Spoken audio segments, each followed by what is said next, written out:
What's your new thing? Yeah. I don't have a new thing. Oh, all right. I got new shoes. What's your old thing that we haven't talked about on Coffee? the podcast? We talked about that. We did a cupping. We did a cupping. Yeah. I would just like to start with some things that are new. I roasted coffee for 4 hours this morning. That's not true. 3 hours. How's it going on that new roaster you're trying to get? Oh,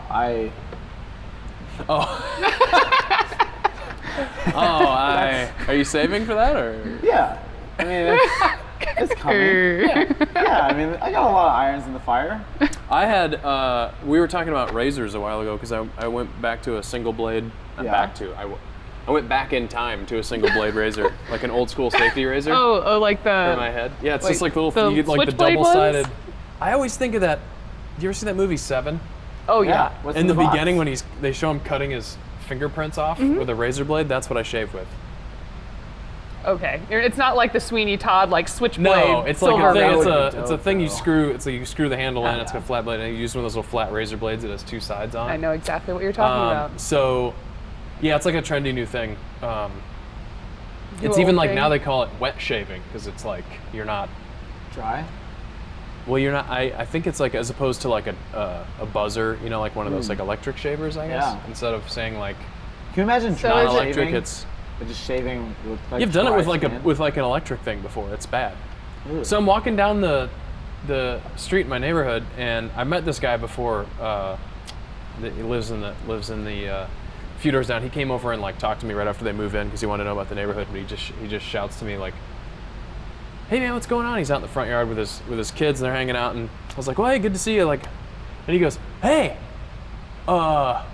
you shave with an electric razor or what?" And I was like, he's bald too, by the way, so it was like a fairly normal conversation. It wasn't but just like fully it just headed. was funny that I talk to the guy like once a month, probably not even that, like once a quarter. Yeah. And just randomly when we see each other on the street, and he's like, "What kind of razor are you shaving with?" And I was like, "Yeah, I just went back to it."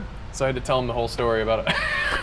Back to a single edge razor, and because I was like, "Yeah, you're getting." I was buying like, you know, Mach 5s or whatever for 8 blades for $32 or whatever, or you know, $60 or something crazy. So you go to these single blade, you get a box of 100 blades for like $9.50 or something. It's Yeah. pretty insane. I use them for my hands. For The blades? Yeah. Oh, to shave your calluses off? Yeah. I don't like that. I got a guard. I don't like that. I just hang out with Dollar Shave Club. Yeah? Legitimately, it's like $3, and I get a whole pack of razors, and it's just like they're fresh, they're clean. It's real cheap. I think with your scalp, it's just like I get irritation and stuff. I have to be really careful. But the single blade actually works really well. I've never shaved with a razor. Like I think once in high school. What do you like shave my with? First time I Yeah. ever shaved. Just like a beard Electric? trimmer. Yeah, like a trim. Yeah, But how do you get clean shaven then? I don't. he doesn't. Have you met Shawn?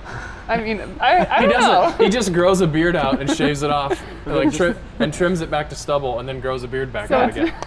Been doing that for He don't know, uses 20 years. he uses a beard trimmer once every 6 months.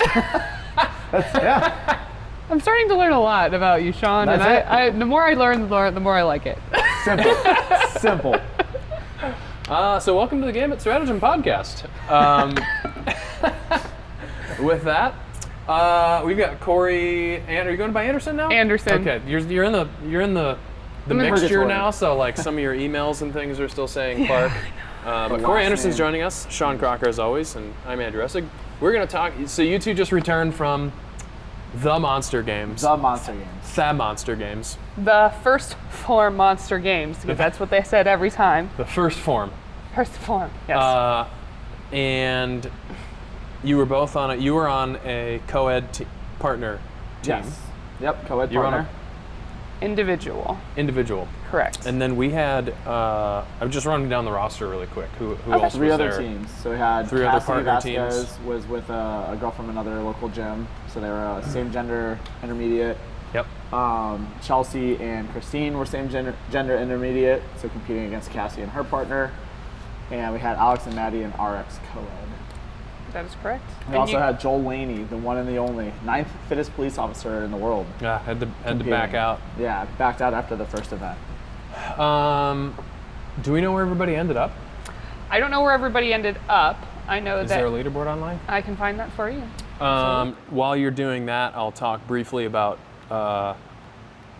Joel, because I think it's an interesting side note. Joel called me on Friday or Saturday, maybe? What about on Saturday, I guess? That was the first event, Saturday. It was Saturday, Sunday Friday. comp? No, it was Friday, Saturday, Was it Sunday. Okay. So he would have called me on Friday, I guess. And of course, being Joel, he's like, what are you doing? I'm like, I'm just working out, like doing some accessory work in the back, whatever. He's like, sorry to interrupt your training. I'm like, Joel, it's fine. I know you're at a competition. Like, what do you need? I'm here for you. Just asking basically if he should withdraw or not from the competition with his back thing. Same thing he kind of injured at Granite Games, which I think, well, obviously and/or I think is the same issue that just hasn't been resolved. So yeah, well, like the workout itself was one that's going to flare up whatever's going on there. Yeah. Because it was a lot of hinging, like there was a GHD sit-up workout, so you're looking at like an excessive core flexion and extension. You're looking at sandbag squats, so just an odd object front-loaded in a weird place. You're looking at sandbag carries. Well, I think it's an interesting conversation because we've talked about, or an interesting point, I should say, to kind of touch on, because we've talked about kind of like injuries and stuff in the past, and that's a great, like you said, no one there at the competition really wanted to tell him he should withdraw. Yeah. But he called me and I'm like... And I imagine he probably called you after, I'm like, we I had would already withdraw. been talking to him after like 2 hours. Yeah. Yeah. Right? Like, because it wasn't on, like, And we it's had like, look, gone back and forth when you've on got some a back things. injury going on, it's one thing to have like some localized pain. You have anything radiating anywhere, it's like, you got a really good odds that there's some disc stuff going on, in which case you kind of need to take a step back and look at your greater season. And I was like, Joel, are you trying to make a run at like the Open this year and potentially get into an individual, like, get... And he's kind of said, yeah, I mean, absolutely. So I said, just forget about this weekend. Like, Yeah. that's not... You're only going to... Like, think about this logically. This best case scenario, this will stay the same, and you may or may not perform up to your standards, but probably not. You're going to underperform where you can do. You're not going to be super happy with your performance. And the only thing you can do is this injury can stay the same or it'll get worse. Those are really the only two It's options not here. going to get better. It's definitely not going to go away. It's been with you since the Granite Games. It's not going to vanish. So I'll go ahead and make a prescription here. Yeah. Pull out of that, get back here. We'll get you on a rehab program. We'll get you to see a good chiropractor and hopefully get you on the road to recovery, because you've got probably, based on my years of medical education and experience, you've got... We haven't prefaced with, we're not doctors. Not a factual Yeah. statement. You potentially have a disc thing going on, and you're looking at 2 to 3 months or more of rehab before you're really able to like load that spine up again. Yeah. So definitely... I think that he went into that first event like with the most positive mindset. Like it was a 400-meter sprint as fast as you could go into, I think it was 60 GHD sit-ups.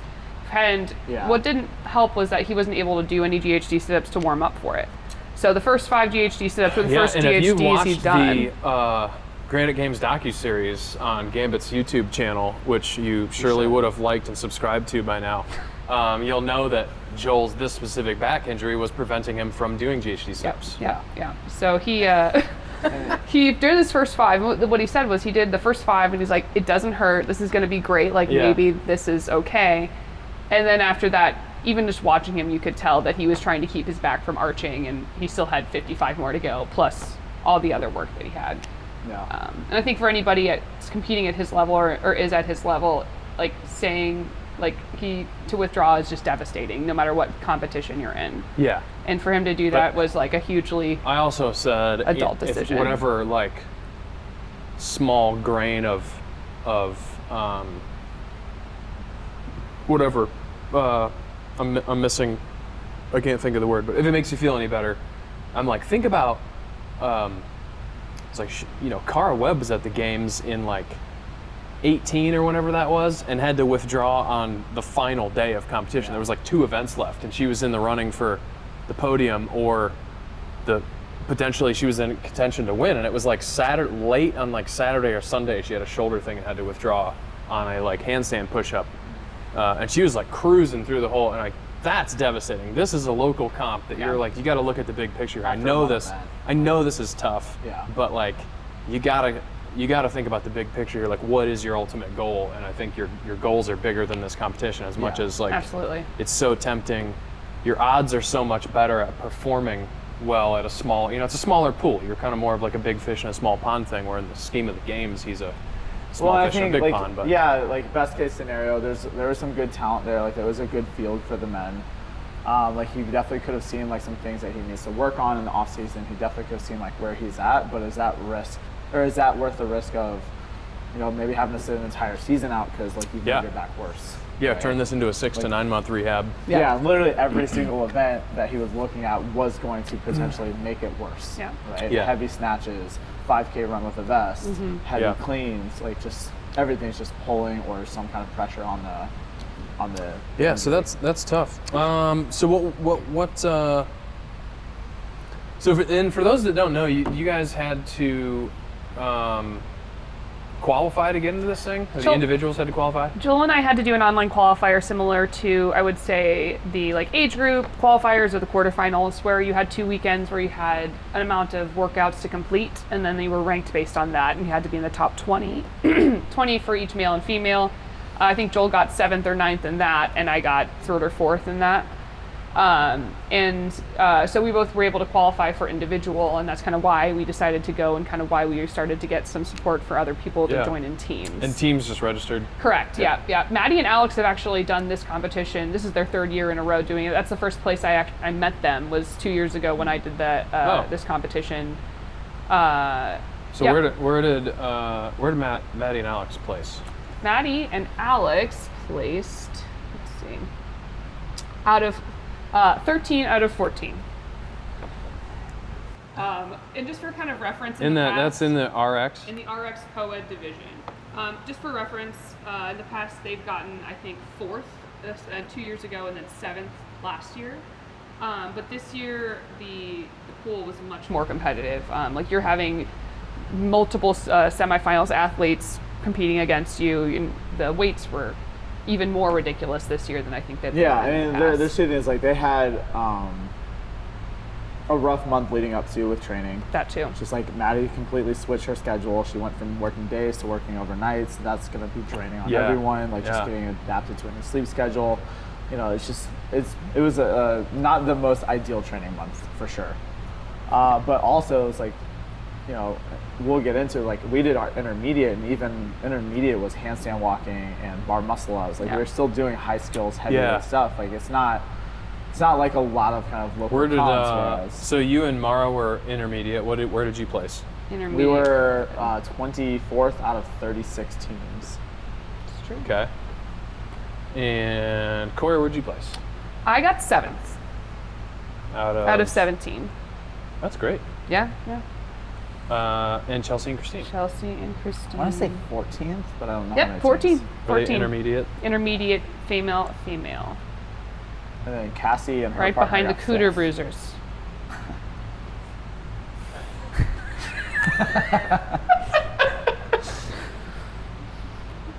Cassie got what? 5th.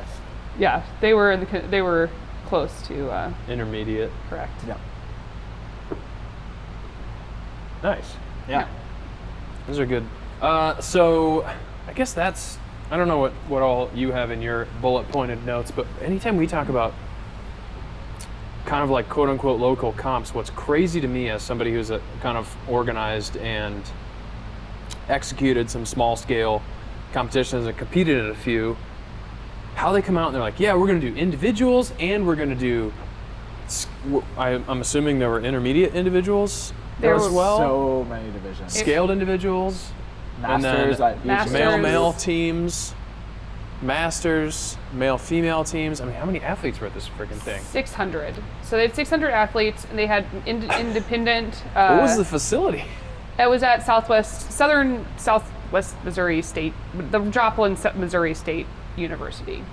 But they had individuals for masters for like 5 or 6 divisions, and then they also had teams for masters, and then scaled, intermediate, and RX, all combinations. How long So there surely was multiple events happening at one time. Yes, they had 2 separate floors running with different events. So Okay. one floor had a rig, That's a big. and the other floor had like weightlifting and that kind of stuff on That's it. clever. And then they also had like a pool. They had a pool and a field, and a field, like a football field. cross country courses. How long was your time between events pretty standard or long or short? It depended on who it was. So for me, it was like I wasn't going until 11, and then I'd go at like 11, 4, and 6:30. And I think, again, this is just my guess, is I think they based all of their competition around the RX male and female, so that your guys' time frames were a little bit more reasonable and expected, and kind of what the expectation would be if you're going to say Granite Games or something along those lines. And then the rest of the divisions just kind of got put into place as they needed to. Yeah. And that, like, even just the order of events was all skewed. What for was your teams. spread? Like, what was your time between events? I think ours, like, intermediate was co-ed was pretty reasonable. I mean, it was about the same spread. I know that Alex and Maddie had one day where, like, they were literally back-to-back events. Yeah. Like, they swam, maybe had 20, 30 minutes to start warming up for the handstand. No, Yes. the lifts, maybe? I don't remember. But they Yeah, was pretty close. So we talk about local comps a little bit, and we've talked about it on the podcast, I think, before, and I think like we've had so many episodes. This is like episode 7. It's just tough to keep track. But like, God, I just feel like you're just asking for trouble when you have that many divisions and stuff like. Yeah. Well, also, this is the first year they've it's a expanded logistical into the individual side of things. So if I'm not Oh, it's always been mistaken. team in the past. It's always been team. And I think that if you throw one wrench in anything, like if you don't have your equipment show up, or you don't have like signage show up or something like that, even one little thing like that can put you behind. Yeah. What happened particularly in this competition was that the strength event was a max bench and a max squat clean in 9 minutes. But from what I understand from the director was that they didn't get their benches in. Their freight didn't come in for the benches at all. That's not ideal. And they basically waited until the very last minute to try to fix things. That put us back like. Thinking that they show up. So what? Yeah. Did you have benches?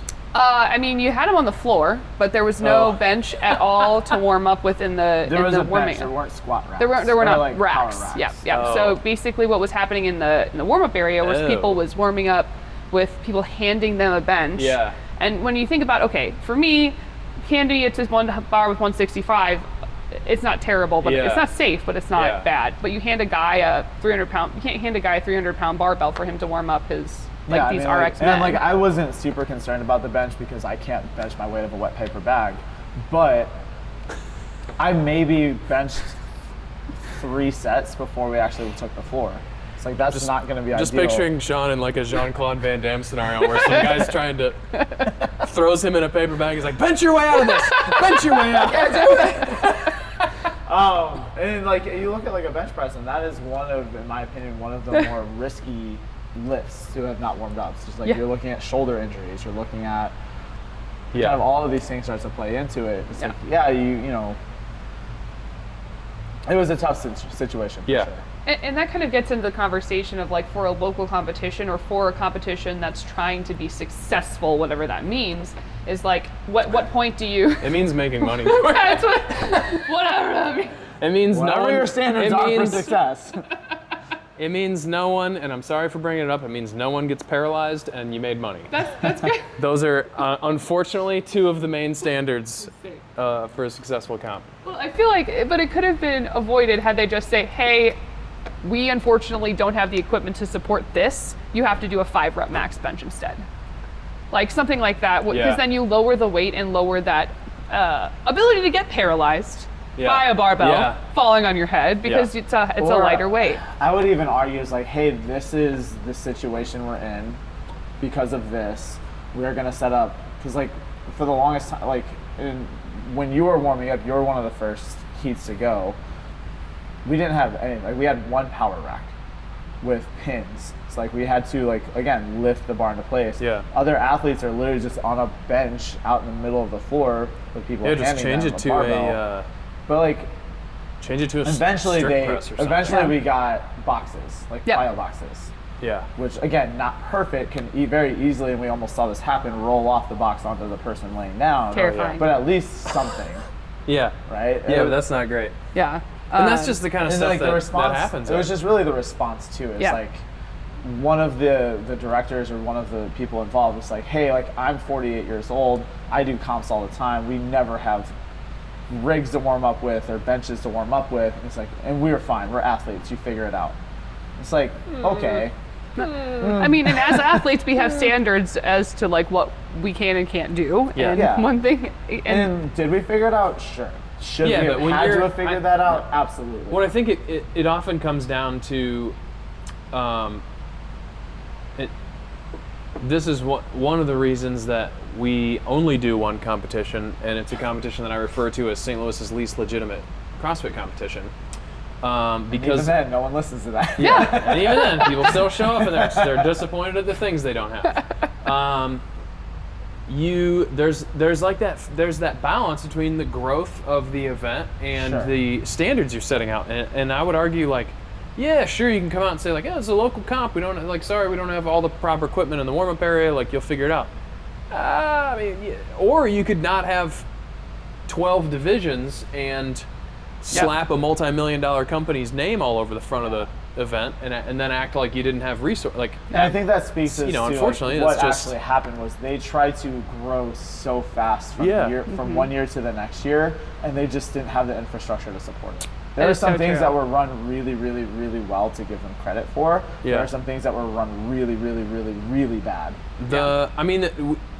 I'm not sure how much we touched on the finances of a competition, but the reality of it is, like, when we look at hosting another comp at Gambit, it's like part of the fun to me of Mardi Gras is like we're not expecting a huge financial return, and we're not investing it. So we're just kind of saying like, hey, you're gonna be like, you might even be judged by like another athlete, or you're like, we're gonna have volunteers Your or whatever. judge might have a drink at things. yeah. Your judge may well have a beer in their hand or some other type of beverage, Good luck. an Count your adult own double beverage. unders just to be sure. Yeah. And we're not going to give you a $1,000 prize package or any prize package. Here is a we're lamp. Here's a lamp. A like lamp is maybe the $4 best trophy. thing you're going to take home. Still use that lamp. But like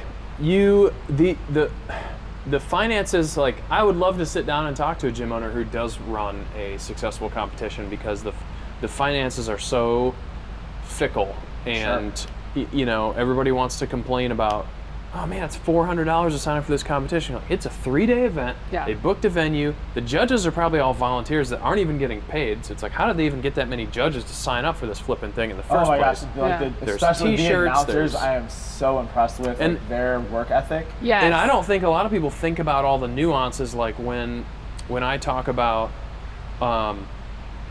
opening a gym or any business. Like, I talked with a friend of mine about doing a side business. He was thinking, oh, we could build a building. Like, let's just put a metal building up together for a couple hundred. If we can come up with a couple $100,000, we can put this building together. I'm like, you can't, in the city, you can't even come close to building a building from scratch for $200K.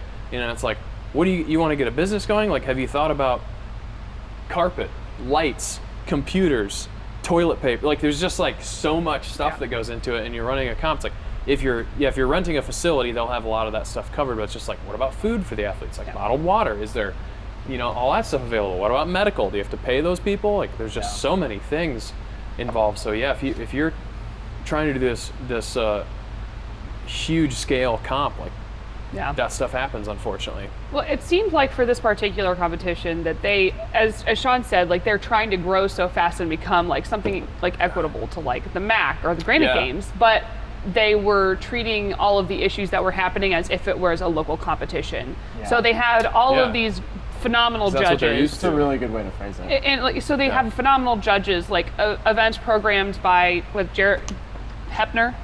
Jacob Hebner. Jared. I don't Let's go Jared Hebner. I don't know. I don't know names. Yeah. And like all of these great high level things. They gave all of the RX athletes got these insane prize packs. Sorry, Jacob, if you're watching. do you call him Jacob? Jacob. Jacob Hepner. Honestly, even like intermediate teams, like we got cool like custom junk headbands. We got Yeah. like some really nice first form athlete shirts. Yeah, but when it came to any issue that happened, it was never, hey, this is growing pains. We have 600 athletes. We're doing the best we can. It Yeah. was always like, you guys are athletes. You have to overcome the Yeah. fact that you don't have pads underneath you And I when you're can't climbing imagine a rope. because you know, to be fair to those people, like I can't imagine that because there are a lot of these people end up running these things like the Granite Games, like they're gym owners and they either like present or former gym owners, and it's kind of like a natural progression. And so for some of them, I'm sure it's purely financial. They think like, oh, if I can get this big thing, like what if you end up hosting something like Wadapalooza and you can make a couple $1,000,000 or whatever it is, or a few $100,000 for this event, and you just like that's your thing for the year. Then you spend the whole rest of the year just planning this one event and pulling it off. But like, I run a business where we have whatever we have, 10 coaches, give or take, that are part-time, and 3 of us that are full-time. I have a difficult time managing just the staff we have here. Yeah. And I need a lot of help to get it done. When you think about how many people, like suddenly you go from that to, oh, we're gonna host this competition, and now there's 50, 100, or 200 people. You have 600 athletes, so presumably you have the 100 to 150 like Staff judges, volunteers, basically, employees in a manner of speaking. How just the logistics of managing all that is crazy. Yeah, and like I like to sit back and hope that like at the end of this, they're sitting down like we do with Max Effort Margaret, like, hey, what went well, what didn't go well, how do we prepare for the future, like what does next year look like, based off of how they kind of portrayed like all of these issues. Like I have a hard time thinking that their staff is going to actually. I mean, was it overall there was a couple hiccups it sounded like, but overall was it a bad experience? No, or you feel like you got your money's a lot worth? of that was just like we had a great group together. Yeah. We just had a Yeah. blast, like competition or not. How much was it to enter a team? I think I had 150, maybe 200. Oh, I don't know, we bought our tickets For individual? secondhand, so we got a little that's not too price bad. break. Yeah. Yeah, like I don't think it was super expensive. Yeah. Like I think originally it was like $250 for a team. I think we spent $150, but it might have been $300 then, because we Okay. bought it like secondhand because Yeah. a team had to drop out. Not super sure. Well, if you averaged $200 per entry and you had 600 athletes, it's $120,000 in entry fee.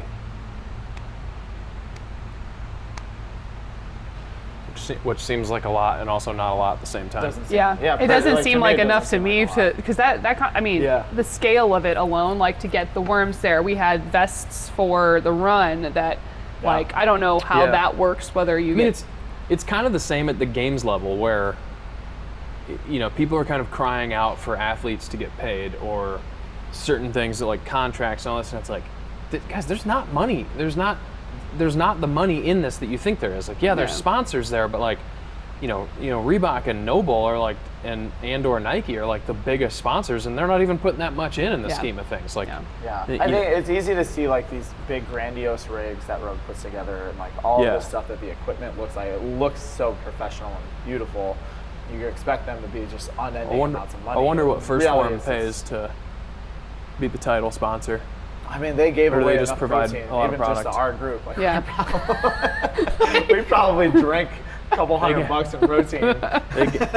They gave away $120,000 retail of protein and But $1,500 like, I mean, wholesale. you figure there's, well, not exactly 40 because you said you had 17 in your division. I 17 think in mine The division. men had 18, a couple didn't show, maybe Yeah. less than that. Let's just say, 34 people, 35. Each of the RX individuals got a really nice bag, Like, very nice bag filled with protein every which single. is at least a couple $100. Yeah. Well, I remember First Form came and gave one of our members a backpack filled with supplements just for being a customer. Oh, wow. Oh, One time, That's exactly what you guys got. yeah, right? it is. Kelly, I think Kelly was sponsored by them at this time, or like or about to be sponsored by them, and then I had been going there pretty regularly. And when the guy showed up, I was like, I assumed he was there to talk to one of us because we own the gym. Yeah. When he was there to talk to our member, he gave him a backpack full of stuff. Crazy. I was like, You just gave him like $250 worth. Yeah. We're like, dude, how much How money did you have find how them? much money? Yeah, first of all, yeah, why did you come to the gym to find? Also, how much money have you been spending at Supplement Superstores? So they just give you, yeah. Yeah, I mean, I say First Phorm gave it to him. I mean, they try to act like it's a different business, but Yeah. we know. Wait. Their logos are the same. Yeah. It's like Fair. they just erased the S2 and wrote in a 1P. 1P. Yeah, it's just letters and numbers 1 put PH together. or whatever it is. Yeah, like I imagine like First Phorm put quite a bit of money into it. Yeah. I'm just curious, as a business person, I'm always just curious, like, what Yeah. is the actual number? Like, what did they? Yeah, I mean, Not but, that like, anyone here can answer that. I know I had a great time. I feel like the events and the judging was run pretty well. The judging yeah, was the- probably the best portion for me, was how consistent, specific, and like super concise they were with how they approached each Yeah, athlete. we didn't have more than one bad judge. Yeah. And like one wasn't terrible, she just wasn't the best Yeah. judge ever. Yeah. But like in all honesty, like the rest of our events, like all the judges were phenomenal. Yeah. Very communicative, like told us exactly why we were getting no reps.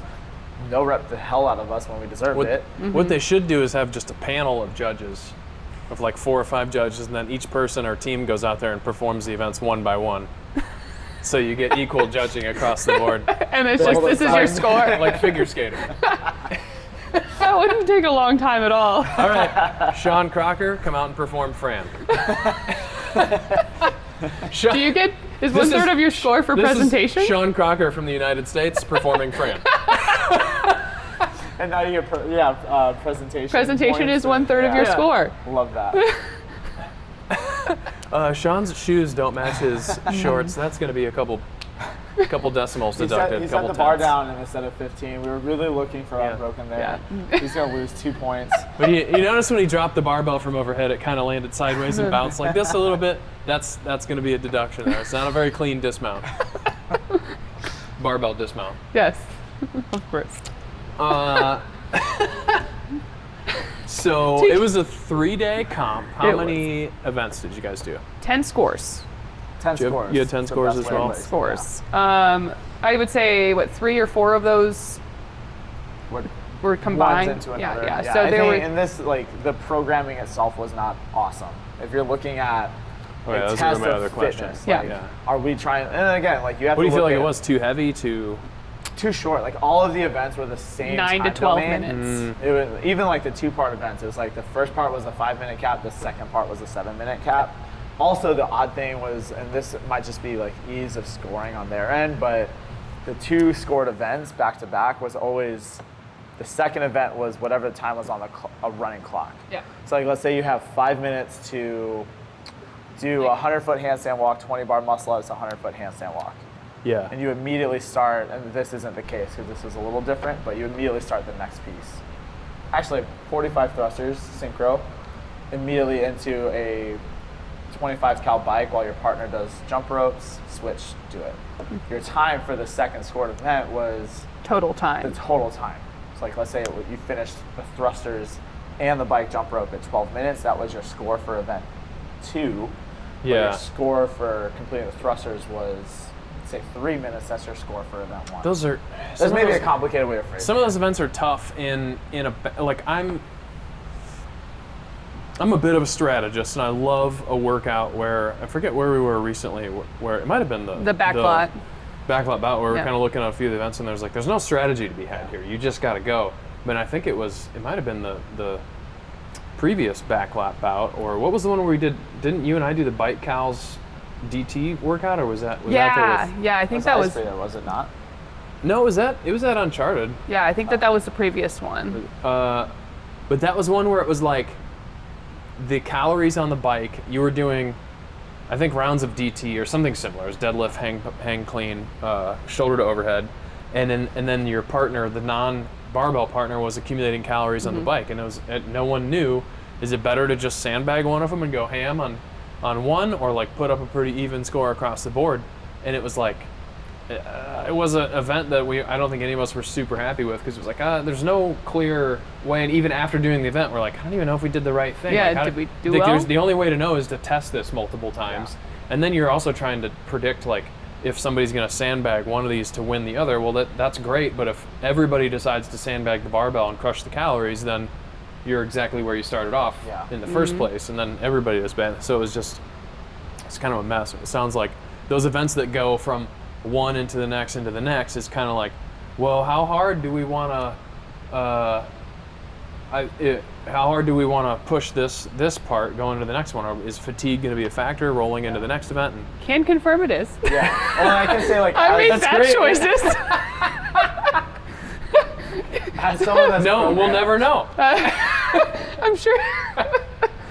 I'll say like as someone who's programmed, like there was not a broad and all-encompassing test. Correct. Everything was really fast, was or not there was over one event that was over 20. Broad time and modal domains. No, it was No. same time in modal domain. Not modal domains. The like modalities changed. Like Yeah. one would be. Well, did they really though? What? Like, it was, Well, I feel like the biggest Wait. and most clear issue was the time domains were 9 to 12 minutes Yeah. or the 5K. or Or a the 5K. 5K. It was never like, there were smaller events where you had to push, like that handstand push-up, bar muscle-up one I did that I really got excited about and then crashed and burned afterward. But like, it was never like a 25-minute chipper where you Yeah. had to just move for like slow and steady. You know what would be great is to do a competition and only program benchmark workouts. Murph, Fran, Helen. Yeah, like you got the girl workouts, you got a ton of hero workouts, and then you've got other benchmarks like 30 muscle ups per time, stuff like that. Like just because they're benchmarks because they're tests of fitness. You should just call it the feel like benchmark. That's what we should. That'll be our other comp, and we'll do Max Everett Mardi Gras, and then we'll do the benchmark comp. That'll be the halfway point. We could like pick the different- half birthday of. Yeah, Yeah. you could pick different benchmarks every 'Cause there's 1 every million year, of but them. it can just they're good There's proven enough tests of modalities and fitness. time domains and all that. It's a good idea. Griff, where you run forwards, I think 800 meters and then backwards 400 meters, like 4 rounds per time. We go dumb. we go like we like reserve the track and everything, like set up this whole thing, and all we do is running forwards. The video would be chef's kiss. Get drone footage. Yeah. Oh yeah. You have Just to make it everybody look running legit. backwards. And you have like super intense music in the background, and it's Yeah. just people running like this. As he writes down the note to do that. Benchmark comp. The benchmarks. What else? I have some highlights of just like the weekend in general Yeah, of like performances we had. Let's end with highlights. Let's do it. Bright spots. So Chelsea, so one of the events was a 9 minutes to complete a max squat clean and a max bench press. Bench press. Yeah, we first, heard about that squat one. Bench press was first, as we know. And Chelsea ended That up. was the warm-up area for that event. Pretty good. Even better, you should have been there during the briefing. Oh yeah. Oh, we They didn't spent talk about. I was going to 45 talk about minutes that. How asking good- about bench press. Yes, how good were the questions? Oh They're my always god! great. I wanted to video it for you because you would have just, your mind would have just exploded. Oh my god. Well, for anyone listening or watching, I'll give you without going into too much depth on it, I'll give you the one that always sticks in my head is we were at a comp and a guy asked, we were doing double unders, and he said, if I am jumping rope and the rope passes under my feet twice and then I trip, does it count as a double under? And the judge is like, the rope passed under your feet twice. He's like, yeah, the rope passes under my feet twice and then I trip on the next rep. Do I get credit for that double under? Bro, you did a double under. What are you even talking about? Like, that's literally the definition of a double under. You just have to jump, the rope passes under. It doesn't matter what happens after that. If it went under your feet twice, it's a double under. Like, what? That was Doesn't really matter what happened before Just that. shut up.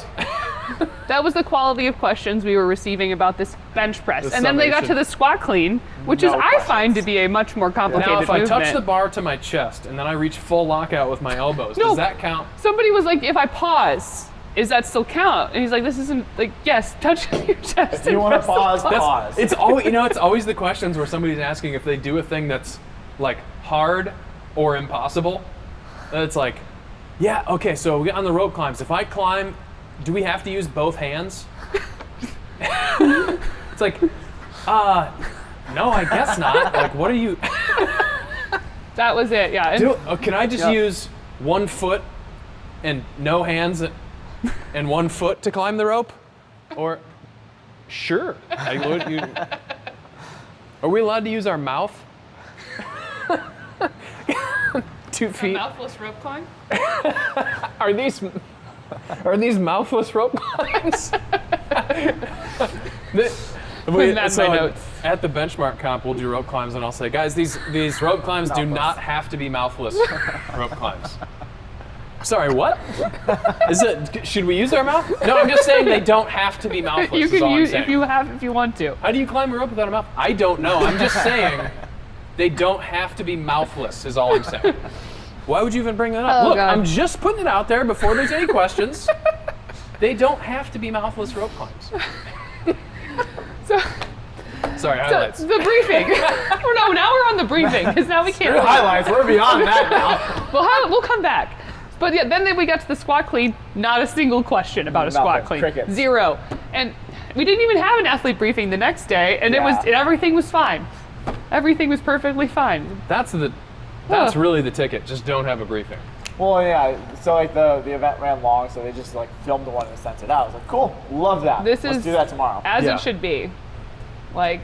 So like when you go to like the Granite Games, or like when you used to go to regionals, it was like, the events are really well thought out. They've executed, when regionals used to be standardized across the board, so it was like they've already executed this regional at other places. Like all the kinks have been worked out. Yeah. There should be no questions. No one's gonna skirt the rules. Like no one wants this event to be held to a different standard than a previous event. Yeah. So it's like, just explain the event and start. At Yeah. a local comp, it's fair because like I've literally been at like Max Everett Mardi Gras or something where somebody's like, asked a question. It's like, oh, I hadn't thought of that. I didn't even. Yeah. Like, Yeah, but it's a 1 rep max bench press. You For don't sure. need to ask that many questions. And there are some things about the comp. Like I did find in like the RX individual, there was no one was trying to skirt the rules. Nobody was trying to short their reps. And how much, like the person that was asking about the pause on the bench press, how much KT tape did they have on their body? I actually couldn't see At that, that time. person. I but did find there's a It's always the correlate. dude with, or gal It was actually with female. 2 weightlifting belts on and thumbs taped and Knees KT taped, taped. yep, knees wrapped. And they're in intermediate or scaled. They're never in RX. Yeah. But I mean, the worst reps I saw that like am I allowed to have both of my shoes on during this event? Someone did ask that. Someone did ask about I the don't remember shoes. what it was. And then there was about, can I have plates? I'm a short yeah. athlete. Can I have Yeah. plates? I'm like, good question, actually. But fair. he goes, oh no, the benches are super short. I'm like, I don't think No, that they were short. Were they? benches, yeah. I didn't notice. I just did the work. The old short bench. Anyways, Chelsea's Anyway. highlights. We're doing, do they make a short rack? Because we've got short bars. If we can get short benches and a short. Because the short bars don't fit in the rack. Right. Because they're too short. So we need like a narrower squat rack, Just like- short benches. We could And we could have one of the set that up. events at the benchmark comp could be a mini bench. It's like a tiny little. Miniature bench press. I hate everything. I didn't know they You made can short only benches. use small plates. It's just all metal plates. All metal plates. That is to say, the RX reps Oh looked. my god. None of the RX athletes were asking these questions. No. It was all just, as you As said, ever. As ever. mummified kinesio tape As it, person. Anyway, okay, highlights. Chelsea, during the bench squat clean, PR'd her squat clean, I think, by 20 pounds? 30 pounds? I had room. Oh, yeah. Had room. She hit 205, and it looked she's learning how to clean. get under bars. Yes. Yeah. She's really good at moving bars upwards Yes. in Yeah. general, but not so much getting under them. It looked really clean. It was very Yeah, fast, and she it had was room. Good. nice. Christine PR'd her 5K by running the whole thing, Oh yeah. and that was I awesome. mean, like she PR'd her time too. But she also- yeah. like, She also didn't walk. and like that sounds like a joke, but like no, it's legitimate. Like Oh, I know it it's is not a joke. hard I've to seen her run. I mean, I was super impressed with, and she came running and she came sprinting up to that finish line, and it was very impressive. So that was super cool to see her finish that, especially after she walked a 5K 2 weeks ago. Yeah. Yeah. I was just say she usually just kind of shuffles. No, she was, if she was shuffling, And it was very fast. that was a relatively challenging course. Like it was It a was. cross country course. at Chalky the- shuffle. It was, yeah. So like, on she, campus. There was a lot Good. of ups and downs, a lot of turns. Chelsea yeah. also ran the 5K and did not walk, which was very Hell yeah. good for her too, because I know running is not her favorite thing.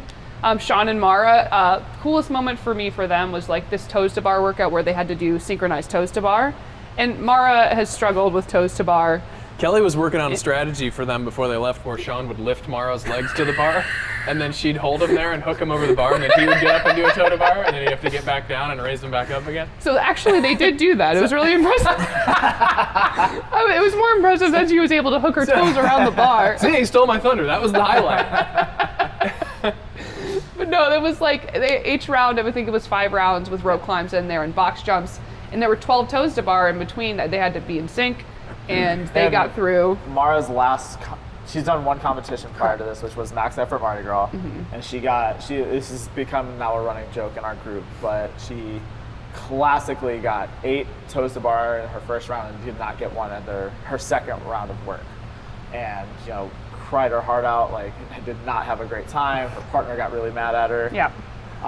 So this is like going in, like we were all corralled. At Mardi Gras? Yeah. They're not getting the spirit of that at all. So like we're corralled and she just starts St. Louis's least legitimate competition? So we're corralled and she starts sobbing. And I was like, what's wrong? She's like, I can't do this. I was like, you're gonna be fine. Did she think you were going to yell at her? Like Christine thought I was going to yell at her when we competed? Yeah, like honestly, probably just because that's what her previous experience was. It's like, look, I don't care what happens. Like, we're going to go out, we're going to have fun, whatever. Shawn knew what this was. So, sorry to steal your thunder, Cori. Continue. But oh no, you go ahead. I feel like you were there. Yeah, and we saw it happen. We got 4 rounds. We honestly did not expect to get past round 2. Like we expected to finish. It was a 8 minute cap, I think, for the workout. 2 rope climbs, 12 synchro toes to bar, 10 synchro box jumps. We got through 4 rounds, which is a 24-hour PR for her toes to bar. Yeah. Maybe a week PR for her toes to bar, I don't know. But we did all singles. A couple reps, like he kind of just gave them to us. He's like, okay, yeah, we'll kick the bar next time. Yeah. We got no reps plenty of times. I think 1 round we probably did more along the lines of like 22 attempts, but we did it. Heck yeah. So, But still successfully hitting 48. Well, you were worried about even like getting through little chunks of these work. Like you were talking about having to do all the reps yourself and just standing there staring at the bar and everything. So it sounds like it went really well. yeah. What else? So Maddie and Alex, first off, it's always super fun to watch them compete together because I mean, you see couples competing and like working out together as partners in the gym, but for them, it's always, they know each other so well. Yeah. Really fun to watch. Couldn't agree more. Maddie, it's always it's gorgeous to watch her swim. There was a swim event that it had 50-meter swims while your partner did burpees, and basically Maddie was swimming so fast that Alex wasn't able to complete his 10 burpees by the time she was back. And to the point where she's like a dolphin. It is. I don't think there's a lot of things that I like better than to watch a really good swimmer swim, and she just crushed swim. Super fun to watch. And then Alex, the very final event had a handstand walk. And like Alex, I feel like he's very good at a lot of gymnastics, but seeing him complete like 3 sets of 25 unbroken handstand walks was really impressive to me. And especially since it's the last event and they were not. Alex's highlight for me was cleaning 315, but after the buzzer.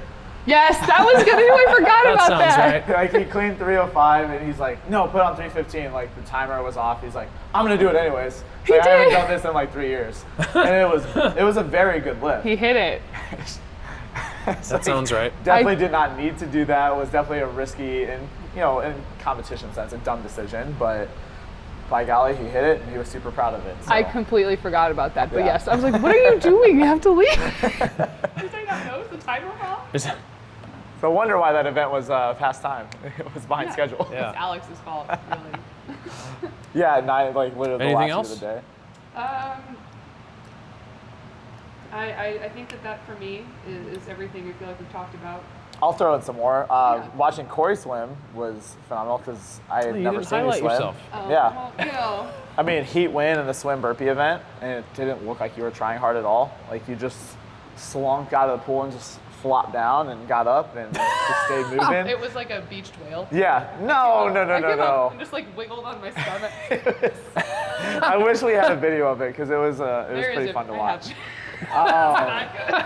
Your rope climb, your legless rope climb workout. Didn't die. It took you probably 35 seconds to climb a rope because you hung out at the top for 10 seconds, just trying to get your grip together. So your longest rope climb ever post. I was very nervous, and if there would have been a pad, I would have dropped. Yeah. But there was no pad. You PR'd your bench and you're clean by a lot. 30 pounds. Amazing. I had never swam before. Figured out that you can learn how to swim from watching YouTube. Yeah, professional. You can learn anything on YouTube. That's what I say. You looked like a professional. Thanks. Swimming's hard. Swimming's very, very hard. Yeah. I can swim for survival. That's really all you need for. Yeah.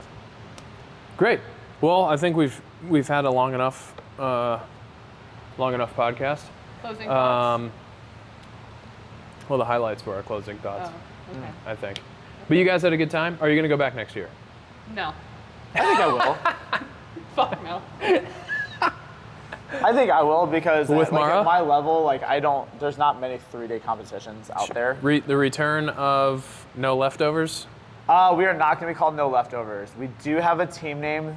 We have a list of team names that we're considering. Is it Mouthless Rope Climbs? It is not Mouthless Rope Climbs, I was but just as looking she at my watches notes. this, she's probably going to put that in her notes app. So, yeah.